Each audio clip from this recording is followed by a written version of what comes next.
This episode of the All About Pigeons podcast is brought to you by the Australian National Pigeon Club, known as the ANPC. The ANPC is the leading national organization for fancy pigeons in Australia, bringing together breeders, exhibitors, and clubs from across the country. They promote high standards in exhibition pigeons, support education and judge development, and play a major role in coordinating and supporting shows throughout Australia. Australian fancy pigeons are well respected on the international stage, and the ANPC continues to strengthen that reputation by supporting quality breeding, responsible exhibition, and a strong national pigeon community. For more information about the Australian National Pigeon Club, including affiliated clubs, upcoming events, and how to get involved, visit anpc.org.au. Welcome to the All About Pigeons podcast, brought to you by the All About Pigeons nonprofit organization, which is dedicated to promoting education and promotion of the pigeon hobby. Every week, a listener requests to drive our conversations about all things pigeons. Join me, Phillip Fry, as we learn and share stories about these incredible birds and this ancient hobby. Today, we're going to be covering the breed Horseman Pouter with Mike Hughes. Mike has been breeding this type of bird for over 20 years. He is the president of the Horseman Pouter Club of North America. So, Mike, thanks so much for coming on and talking with us. Oh, you're quite welcome. This is Thanks for having me.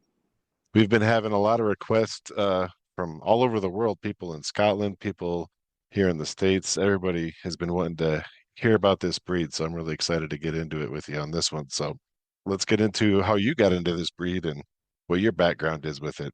Well, I've always been interested in Norwich croppers. That's been one of my favorite breeds of pigeons, and I was in early 2000. I was kind of researching how Norwich croppers came about, and in the history of the Norwich cropper, it said they were a result of crossing with Horseman Pouters.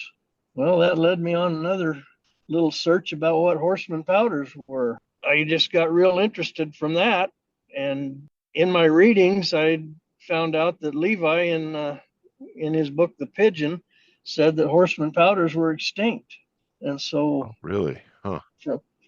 So from that, I was going to start to create my own by using a Norwich cropper and some show type racing homers to cross back and forth to try and get the type that I thought needed to be there. And lo and behold, along my way there, I found out that Horseman Pouters are alive and well and never were extinct in Scotland and in England. So you came across them when you were traveling in Scotland then? Yeah, but my main reason for I first saw them at the Doncaster show in England in 2004. But I've in my searching after I found out that they weren't really extinct, I found out about that show, and that was one of my main reasons for going to Europe that year. And I knew that I was going to be seeing Horseman Pouters there. Was it in the Pigeon Encyclopedia that it was saying that Norwich croppers are actually coming from the powder, the Horseman Thief Pouter? I don't remember. I think that's somewhere in my research, I found a history of the Norwich croppers, and it back in the 1700s, it supposedly started from Horseman Pouters. I don't remember exactly the crosses that they used to get it, but yeah, that's what I found. So what's the background story on the Horseman Thief Pouter? How old does that go back? I think back into the early 1500s. So It's been around for a long time. Do you know what other breeds went into making that one? Well, they talk about a horseman, and that was supposed to be like a carrier type bird. And somewhere along the line, birds started blowing crops, and then it was just selective breeding, I assume, to get to where they wanted to be with them. Interesting. And so I want to talk about your time over in Scotland. You were specifically over in Glasgow. I know you were over there for the show in England, but I know in Glasgow they do the competitive flying. Were you able to see any of that at all, or see some of the loft setups over there? Yeah, I was able to visit a few of them, and yeah, they're competitive. The guys up there, a lot of the people up there don't show pigeons at all. Their whole their whole deal is competitions with sending their horsemen out to try and lure other people's horsemen back to their loft, and they have traps set up on the loft, and so if it's like a net that folds over the top when the bird gets to the landing board, and yeah, they make a big deal out of catching them, and they even have pigeons. They call them dew stores, where people, if they don't want to keep the bird they just caught, they can take it in and sell it there, or leave it there, and the guy that lost it can come in there and buy it back. And so, don't they have bands or anything like that where they can know for sure whose birds are whose? Yeah, they do have they call them rings, but yeah, they have bands, and they can identify their birds. I'm not sure that all of the dew flyers band their birds. Mostly, I think banding birds is a part of showing birds to make sure you know the year they were hatched and so forth. But I the pigeons are pretty popular in Great Britain, and so there's quite a few clubs and there are a lot of shows. So I think everybody knows about bands. So for people who have no idea, can you really lay it out for us, like how the loft setup is and what are some of the distances between these flyers? Because well, I've seen on YouTube a couple of these lofts, and they are not like a regular pigeon loft. They're really specific for what they're doing. Can you kind of break it down for people who don't have any idea about how they're doing these like ransom flies and trapping other people's birds? Well, most of the lofts that I've seen are two-story type setups where the birds are kept in the top story, and that's where they fly out of. And there's a landing board that has I would describe it as like a hoop net, where there's a net that covers about 4 or 5 hoops that are hooked together at the ends, so that when it deploys, it doesn't leave the net sitting right on the bird. It just traps the bird into a cage. I don't know if I'm explaining that very well, but Okay, yeah. usually they have single birds in a almost like a show type pigeon pen, where they have individual coops for each bird, but the birds can't see each other, and so I think the idea there is they get lonely, and so they're going to go looking for somebody when they turn them out. And how far away are like each flyer from another flyer? Is there, I mean, or is it just so common that a lot of people just have this breed over there? I think that there are a lot of them around, but I think you're looking at probably a mile or half a mile radius that your birds. I mean that was. I think that's what it'd be, that you're competing with the others. So then are they just turning out their birds for like a loft fly and then that's how they're bringing in the other birds? No, they let one bird at a time go out, and and then they watch for it to bring back another bird. Oh, so even they're even bringing back one at a time then, and then they'll use that trap system on top to capture the bird. That's correct. That So is the wild. so the main idea is my bird would bring home a another pigeon, and that net would catch both of those on the landing board. Oh, okay. That's so interesting. Do you know of anybody here in the States that is flying competitively like that? I do not. I we're not as close together here in the United States as they are in England. And I think that's probably the reason. But if you had 3 or 4 people in a 3 or 4 mile radius, I would think that it would work here too. Just have to get your neighbors on board with it. There you go. On the show side of it, what kind of a loft setup like do you have for your pigeons here in the States? I do most of my breeding in individual pens, and mainly the reason I do that is because I want to make sure of their parentage. And I think anybody that wants to know the parentage of their birds almost has to breed that way because of the infidelity in open lofts. So my breeding setup is just that, in individual cages and or nesting areas. How big is your main loft? I have several that are about 10 by 10 each. I probably have 4 different lofts. I have 4 different lofts like that. So when they're not actually in their breeding areas, they're in the open area. Okay. And you're in a warmer climate. Are you doing like a expanded metal floor or are you doing like wood floors or No, I use In the loft I have now, I have cement floors. Oh, okay. Do you use any kind of bedding down there or just scrape it and keep it clean? No, I use bedding. Sometimes I use wood chips for that they use for wood burning stoves, if you know what that is. Like the pellets? It's like a pellet. It's like a Oh, okay. pellet. Yeah, they expand and like keep everything really dry then.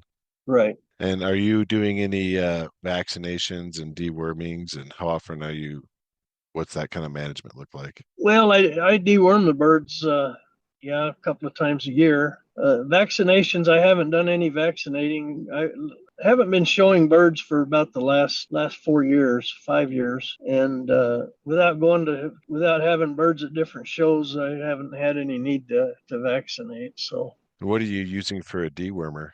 oh gee, I just get on the some of the pigeon supply sites and just whatever looks good on there. So how does this bird, I mean, obviously they have a pretty big drive. I mean, I understand that's how they're pulling other birds out of the air. How are they when it comes to breeding and raising young? Well, I would probably compare them almost to racing homers as far as the ease of breeding. I mean, you put them together and you'll be raising babies. The nice thing about horsemen, they have a nice shaped globe, and at least this is my opinion, a nice shaped globe, and but I don't have any trouble with them feeding their own, and I can't remember a case of sour crop in them. So Oh, really? they're pretty nice for that. That was my next question is if they were prone to sauerkraut at all. What kind of feed do you feed those birds? I have a mix that I put together of pellets and different grains that are available in my area. Milo's one of them. We raise a lot of Milo here in Arizona and some corn, but I also use some types of pellets. With the nest boxes, are you doing a double nest box system where you have two bowls inside there for them to raise multiple at a time? Yes, yes. Okay, so they're definitely good parents then, I guess, if they're taking care of multiple babies and still sitting eggs then. Oh yeah. No, they're very good parents. How big is that nest box? That's about I think it'd be about 4 foot by 2 foot, and about probably 2 foot high. Oh, okay. Yeah, that's definitely a good size. I mean, yeah, you're fitting quite a few birds in there. Yeah, that's for just one pair though. One pair and their young ones.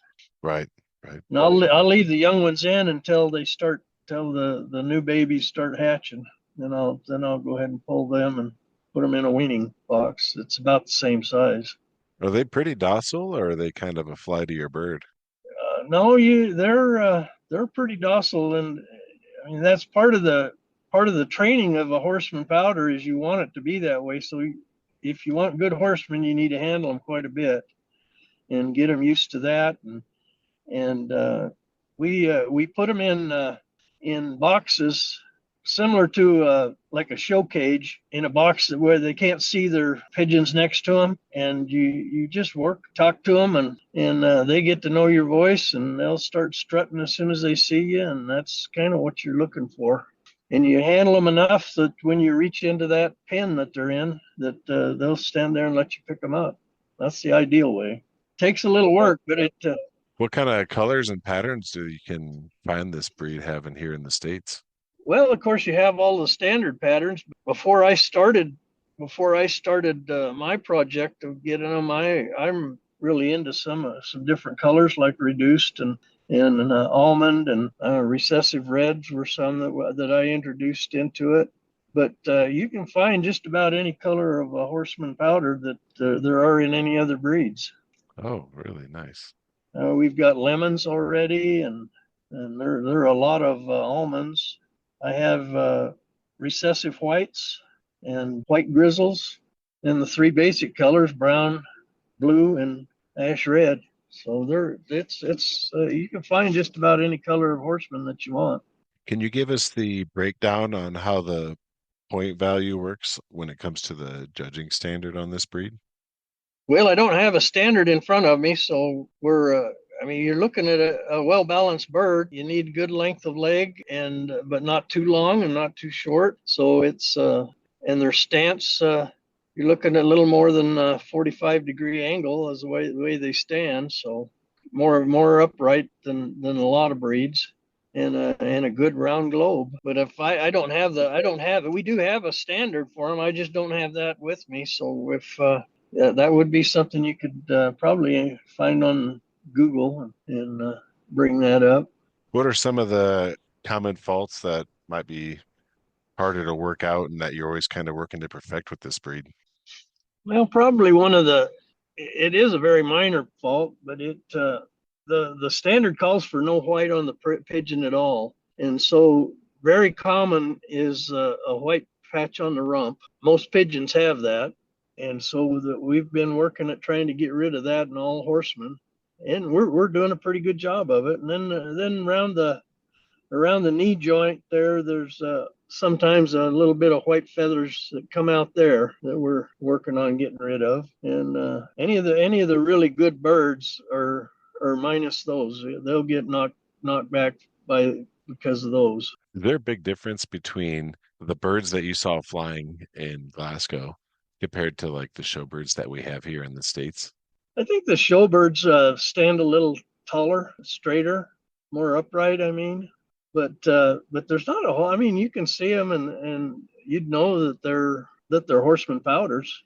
They seem to be a little stockier, not quite as refined as what I would look for in a showbird, but they do have a lot of drive. And I could have been saying this wrong through this whole interview here. What is the correct name for it? Is it horseman thief powder or just horseman powder? Horseman powder it would be the correct name for it. Now they are a thief powder, but I think even the English club is a horseman powder club. Are there any Bible books sort of for this specific breed that you would recommend as a good resource? The only book I've seen about that breed is a book written by Jimmy Dogyer in Scotland, and I think it's just called the Horseman Powder. And I want to talk to you a little bit about the Horseman Pouter Club of North America. That's the national club for this breed. And you were part of how that club got started, right? You're one of the original founding members of that.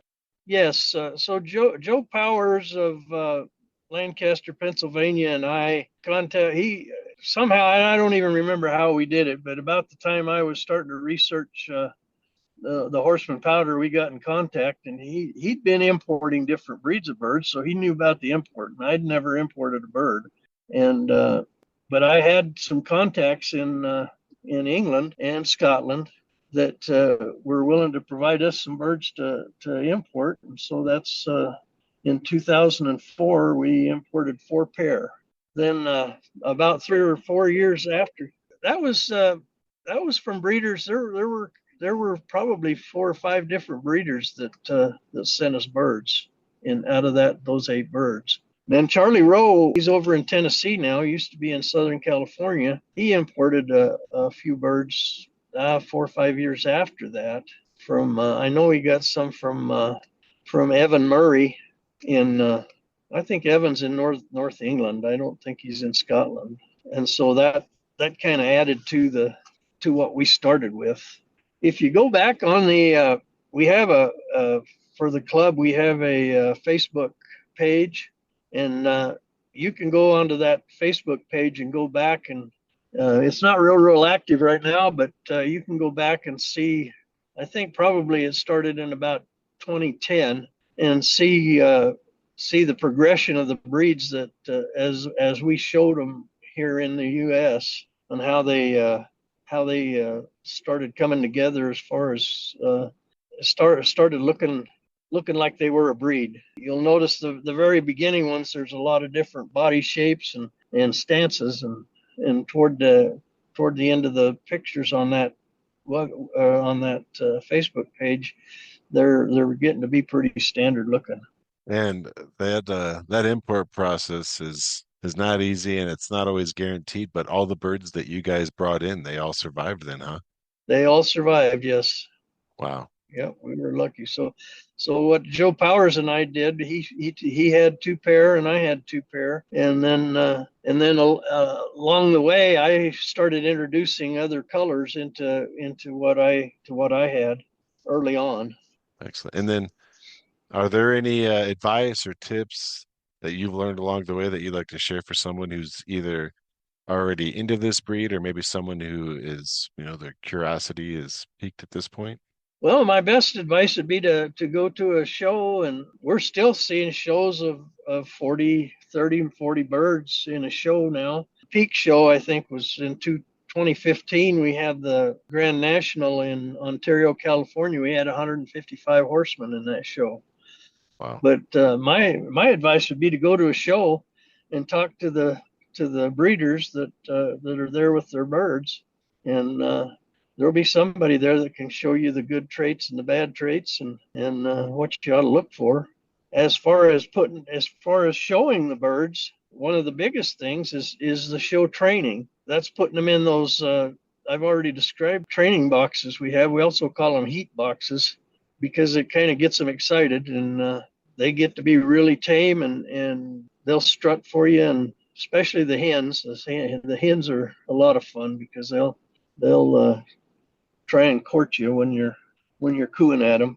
But that's a big part of probably one of the biggest parts of showing a good horseman is the way it's trained and handled.